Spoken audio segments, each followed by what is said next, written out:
Hello, welcome to the Williamson County Sports Connection Coaches Preview Show. We're glad to be with you today. We've got coaches Will Hester of Ravenwood High School, Coach Scott Blade of Independence High School joining us today.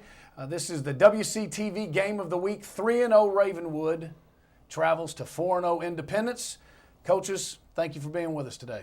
Thanks for having me. Thanks, Tate. Well, guys, let's get it. We're going to start with Coach Hester, being that you're the visiting team today, and you're also the younger of the two. But we're going to start with the two coaches, get the bios. Coach, for those of the watchers and viewers that don't know about your career, give us a brief bio of your coaching career. I'm a local guy. I grew up in Williamson County. Went to high school at Brentwood High.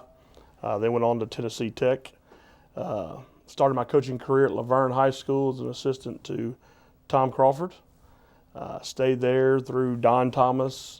Spent a little time at Siegel, and then took over as the head coach at Laverne in 2002. First head coaching job, how long were you the head coach there? I was the head coach there for 3 years. Then from there you Went back to Brentwood High as an assistant, worked with Tom's son, Ron, and then took over at Ravenwood, I guess, 18 months, 2 years ago. second year as the head coach there. So you know District 11 AAA. Wasn't always 11 AAA, but you know it well. Been around a lot of good coaches. You've been in this league for a long time now. Always been really good coaches. I'd like to know your opinion. I think as a whole, this is probably the best group collectively of coaches we've had in this district. A lot of really talented head coaches. Oh, definitely. I think all the staff do a wonderful job, and it's amazing the quality of football put out week to week. Coach Blade, you're the home team, Independence. You're also in your second year as the head coach at Independence. No stranger to Middle Tennessee, but this is your first. Well, I guess you probably were in this district when you were at Hillsboro. But tell everybody about your coaching career. Well, originally from California, I got my start out there, played high school, played college football out there. 95 was at Glendale College for 3 years, then College of the Canyons. 99, I took a couple years off of coaching, got back in, went to my alma mater in Canyon High School in 2001, was there for 5 years. Family made a move to Middle Tennessee, and was at Hillsboro High School from 06 to 08. We traveled to East Tennessee for the next 4 years at Oak Ridge High School, and are finally back where we call home in Middle Tennessee, and spent the last 2 seasons at Independence High School. Had a state championship winning team at Hillsboro. What year was that? 08. 08.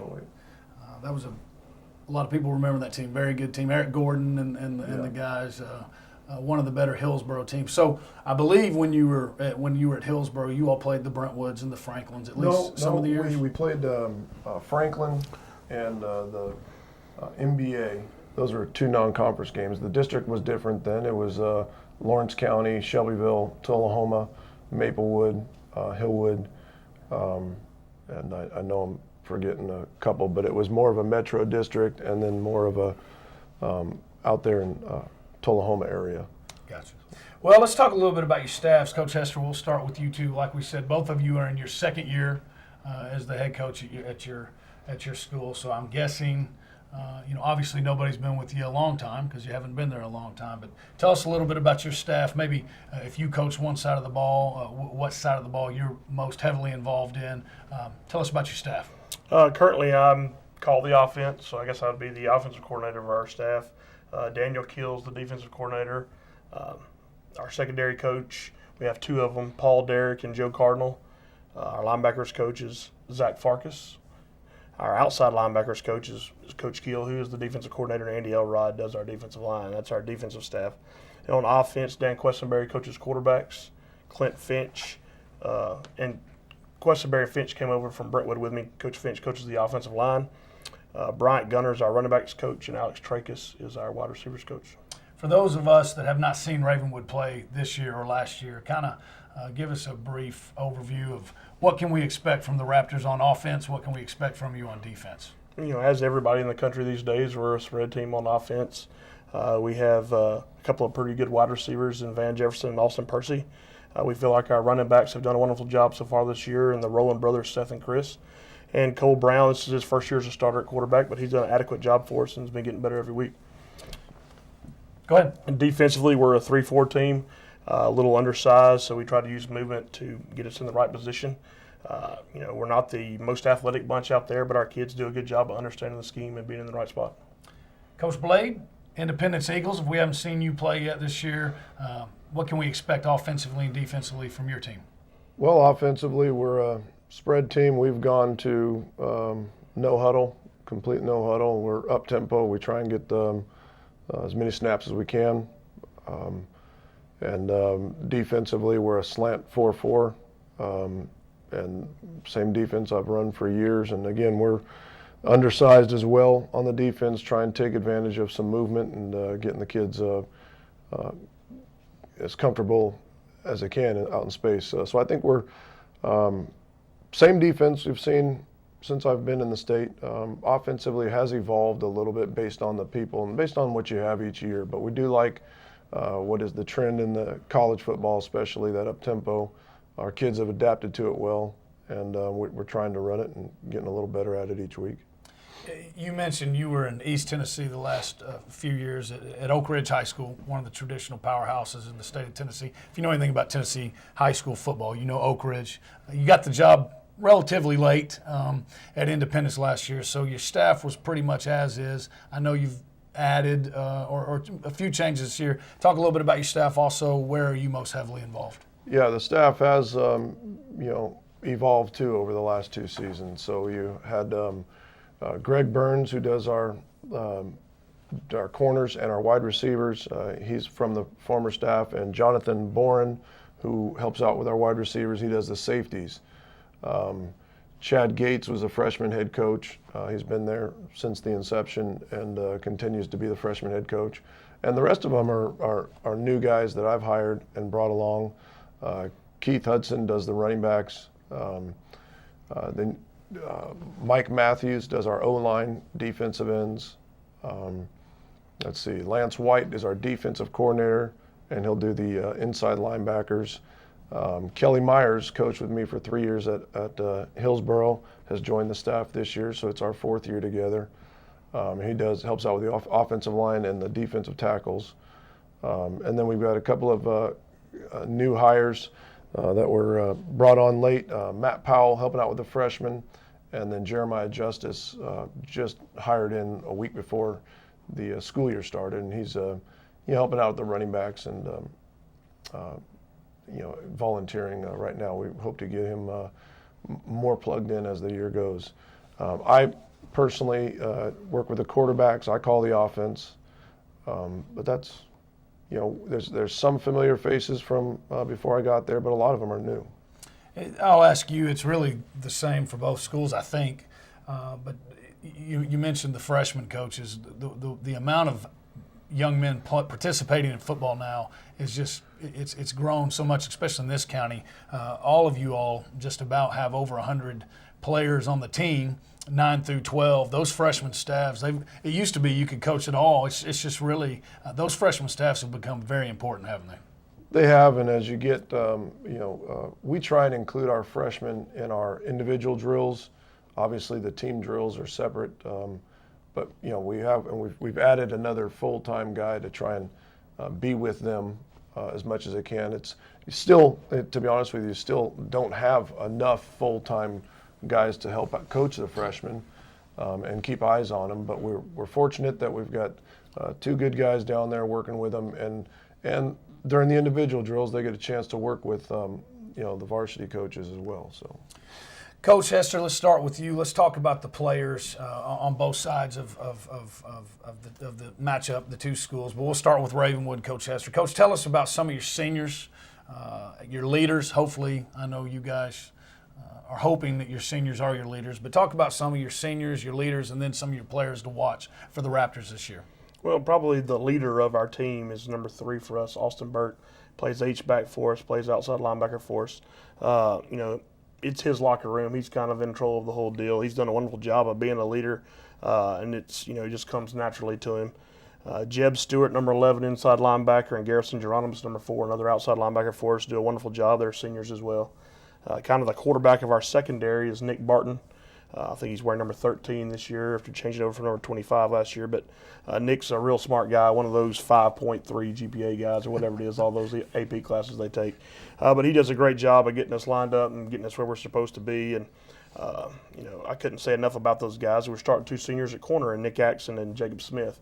Both guys that when you see them get off the bus and jog them out there probably wouldn't be the guys you would point out as District 11 AAA starting corners, but they do an adequate job and they're very well coached and they do what they're supposed to do.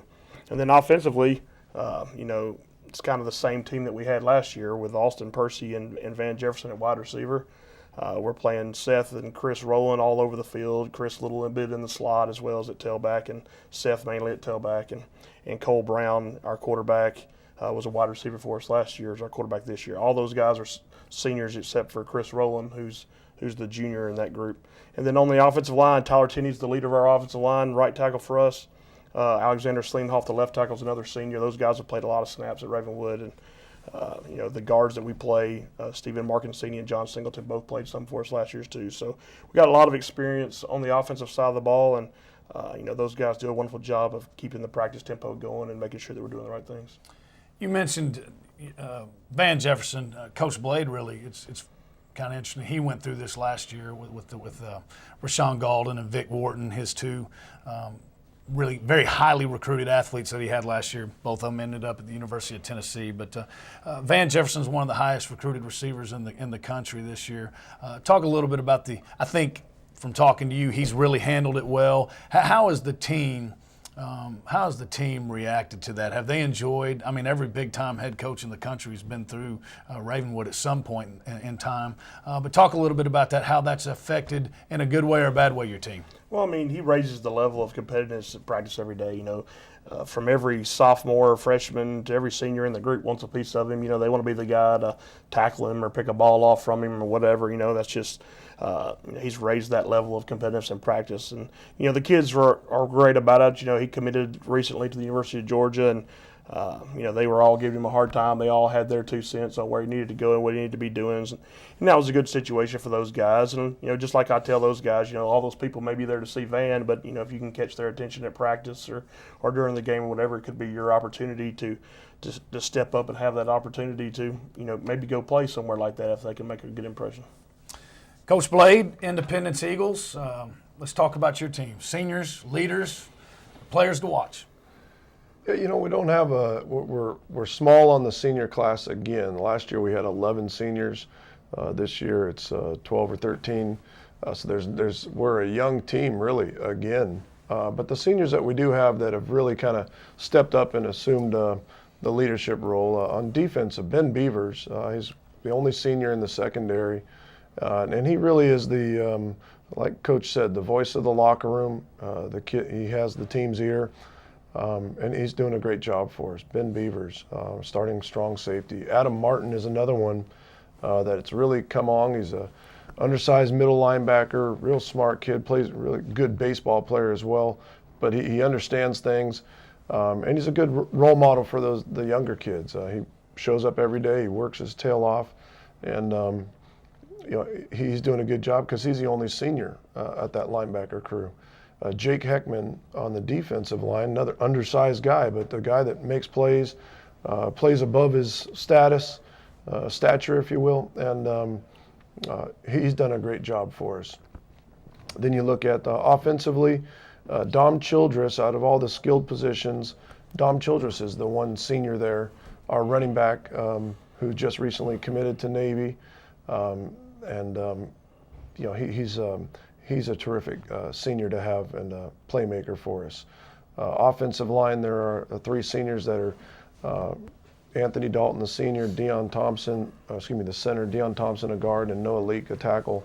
And they're doing a good job of showing the younger guys how it's supposed to be done. But again, we're real junior heavy this year, if you will, with still 4 or 5 sophomores starting. So the seniors got a big role in trying to keep things going in the right direction and try and keep the team grounded and still getting better. And those guys I mentioned are probably doing a pretty good job about that.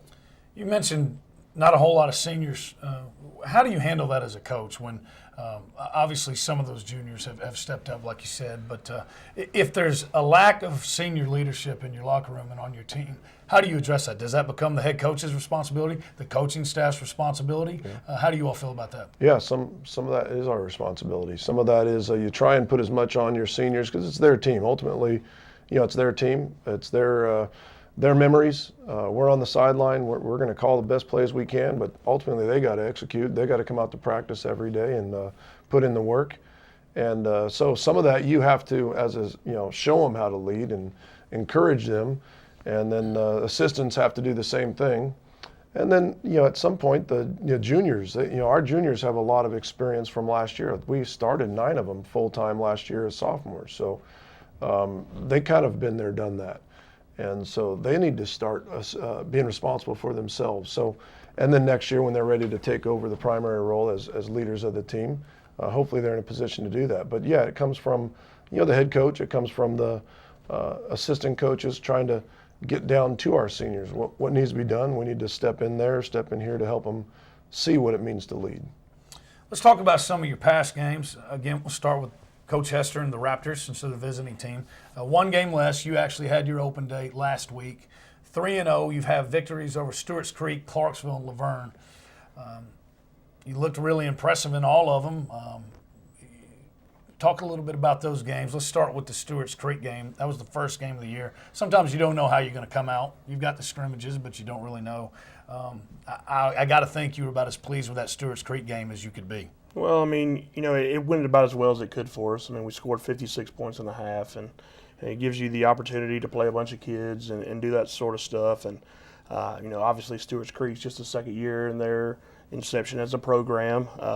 Did have a big win over Tullahoma the week after we played them, which is a good win for them, good win for their school in the beginning of those things. So, but obviously we haven't played the level of competition that some of the other schools have played at this point. So we're still searching a little bit for our own identity, trying to understand exactly what we're going to be about.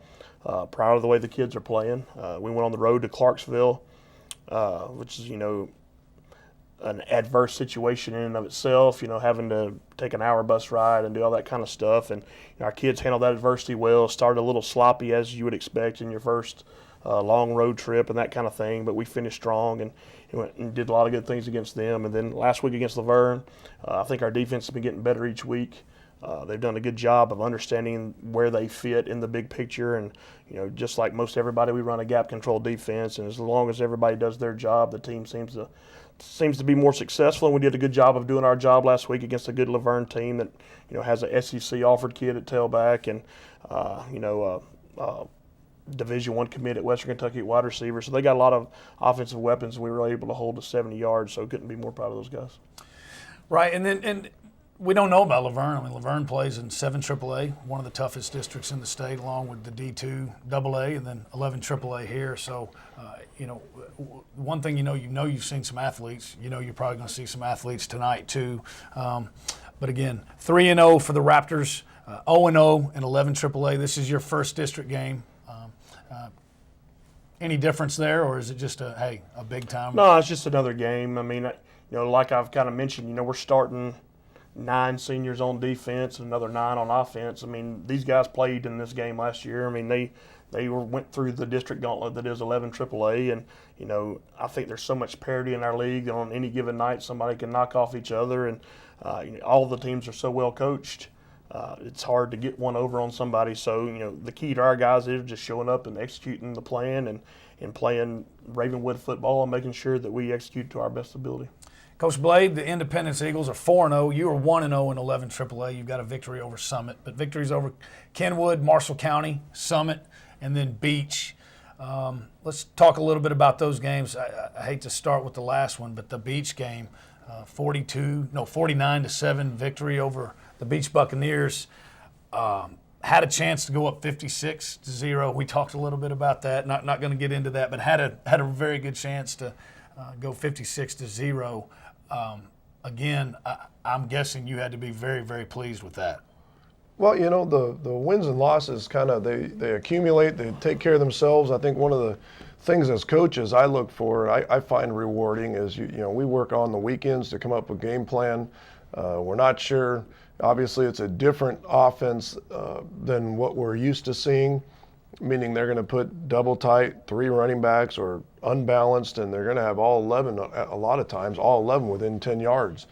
And, last year we really struggled with the run, and really the first 3 games we probably gave up more yards on the ground than we want to.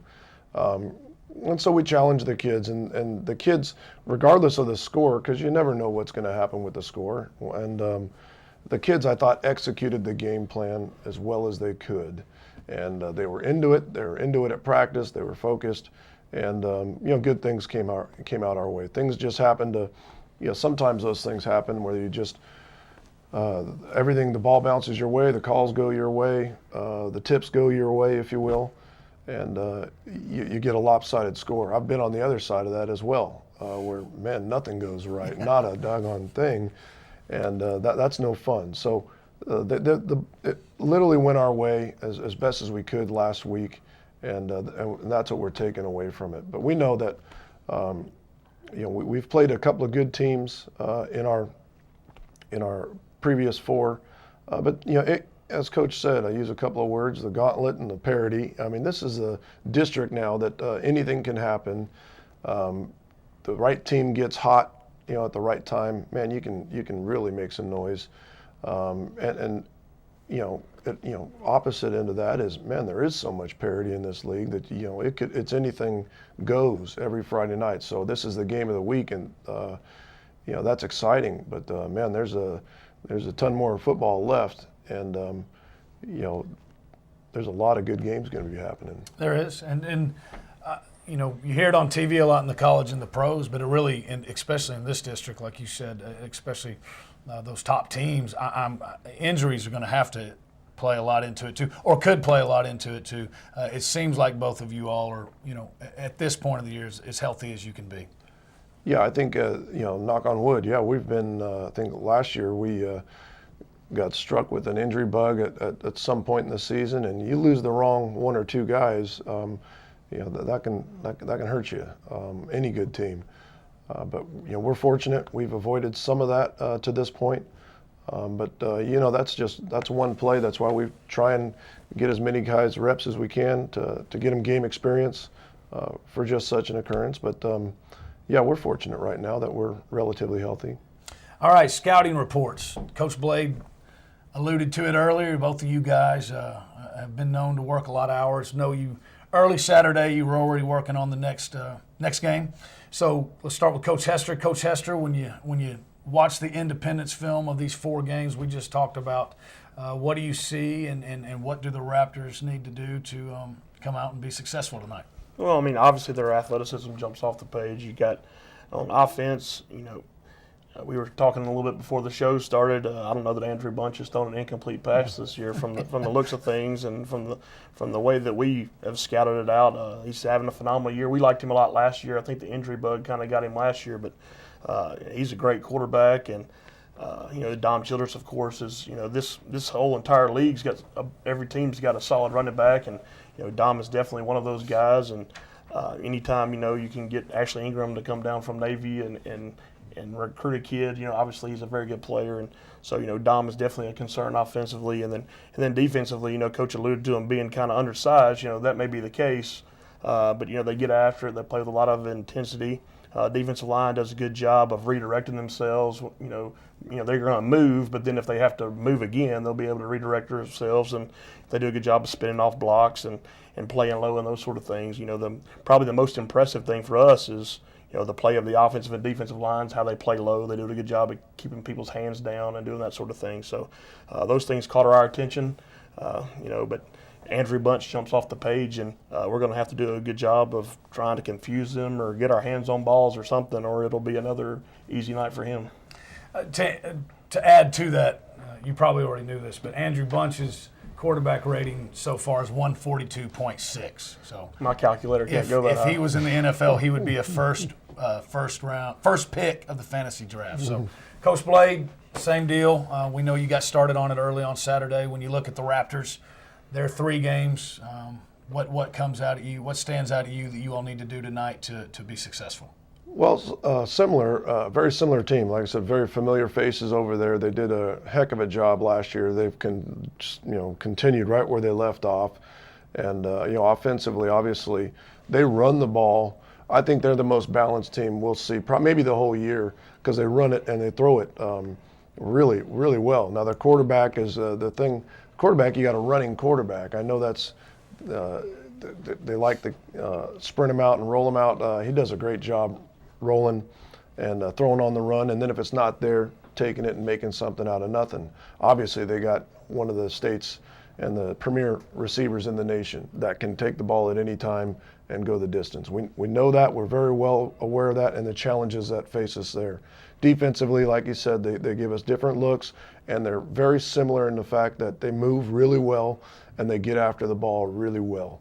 So it's a team that if the holes open and close like that. They close so fast, and they get after the ball and tackle well. All those things. I've got nothing but respect for Coach Hester and his staff, and I know they're going to be, the best prepared team we've seen all year.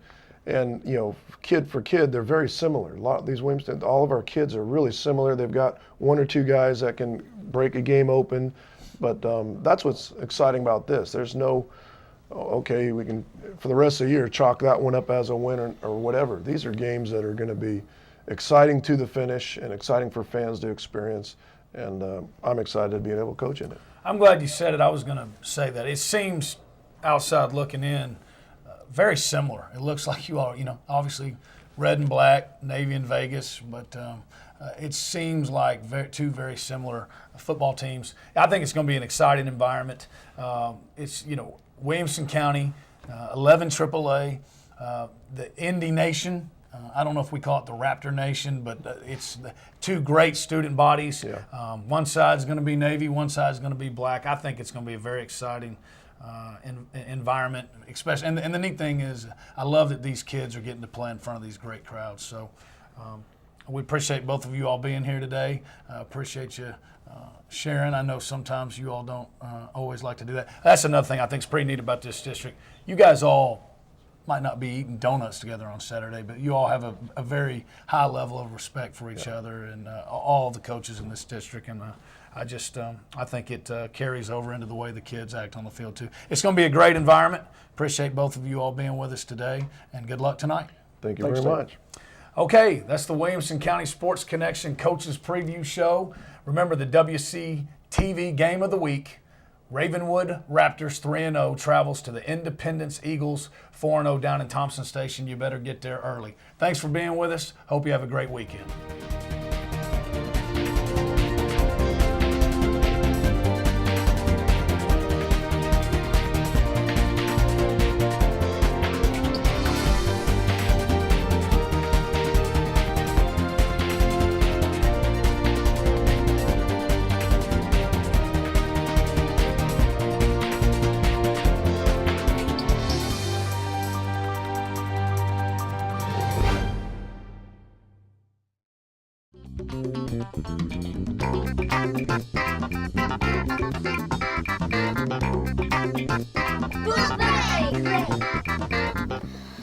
My name is Austin. Why I picked this book why I picked Puppies is because it has really good illustrations and it had facts I never knew, and I just loved the book when I read it.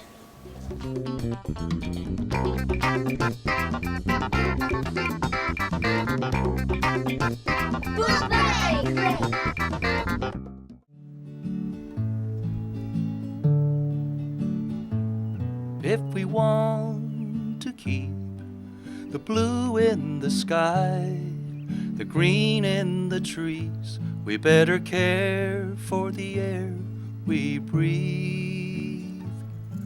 That it would truly be a breath of fresh air when we all can see forever through the air we breathe.